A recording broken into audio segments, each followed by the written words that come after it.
Okay, focal point in a convex mirror. So just a quick reminder, a focal point is the spot where all parallel rays reflect through. So it's the spot where if we had any parallel ray striking our mirror, when it reflects and goes through the optic axis, it's the point where it crosses the optic axis. They all cross at the same point. For a convex mirror, that means that it is not caving in, but it's the one that sort of bows out like that. If we were to imagine it as a giant circle and trace it back, then we would say the center of that circle was somewhere back here, C. And then using the center of the mirror and their center of curvature, we can define our optic axis.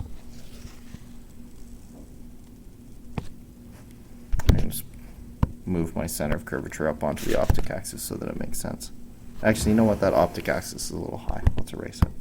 Try that again. Somewhere. Ooh, what did I do here? Huh. Okay. I know what I did. There we go. So the center of curvature would be somewhere back here. See? And then my optic axis, let's try this again. This time I'll start on this end so that I get it at least somewhere closer to that. And then hopefully I can drag that up through like that. And that's a better optic axis. There we go. OA. Through the center of the mirror, through the center of curvature, so it gets the midline or the middle point of that mirror. Now, for a focal point, I need to look at incoming parallel rays. Something like that. And I'll do one down here just to see how they both go, something like that. Again, as I did in the last video, I'm going to focus in on one of these, and I'm going to look at the law of reflection to pick out what's happening on this one. I'll call this one A, and for the little focus thing, I'll do that down here. We can see that for A, the mirror is kind of going like that, and that the ray incoming is coming in like that. Now, to get a 90-degree or normal to this mirror, we can imagine extending back to this center of curvature, and that would allow us to extend away. So we can imagine that the normal is going straight out somewhere like that. This then would be the incident angle of incidence, and then when that ray is reflected, it would be reflected in such a way that the reflected angle is the same as the angle of incidence. If I go to my big diagram, that means it's going to get reflected away, something like that. Similarly on the bottom. Susan, would you please contact extension 400? Similarly on the bottom, I can imagine my normal, which would run through my center of curvature. And then I'm looking at this part of the mirror here. I'm going to call this B, so this will be B down here. And the normal would come out something like that. I would have my incident ray, which, because I'm trying to find the focal point, is parallel to the optic axis. This would be my angle of incidence, and it would reflect out like this. This doesn't have to be perfectly to scale or anything like that. We're just getting the basic idea. What that means on my big diagram is that my reflection would come down somewhere like this. Now hopefully what you see right away with those two rays is that they're divergent. They're spreading apart. They're never going to meet. They're headed away from each other. So what you can imagine doing then is if you want to find a point that they have in common or where they meet, you're going to have to extend them back where they don't really exist. You're going to have to create a virtual light ray.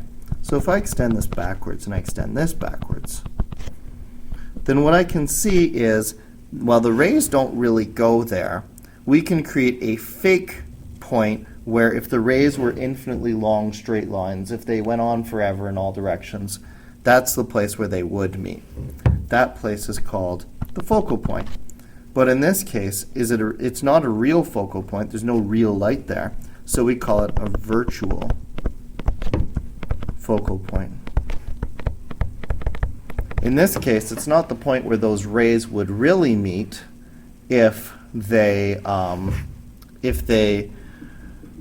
were, once they reflect off the mirror, But it's a place where if you imagine that they went on behind the mirror, it's the place where they would have met behind the mirror.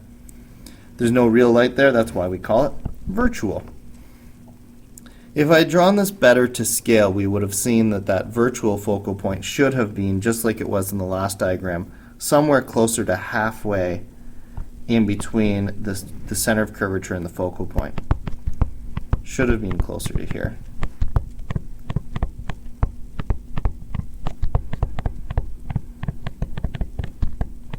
But we're just drawing by hand here. I'm not really using rulers or anything like that, so that's why we didn't get that. So what we see for a convex mirror is that we get a virtual focal point halfway in between the center of curvature and the mirror. In this case, the real reflected light rays never meet. We must extend them virtually behind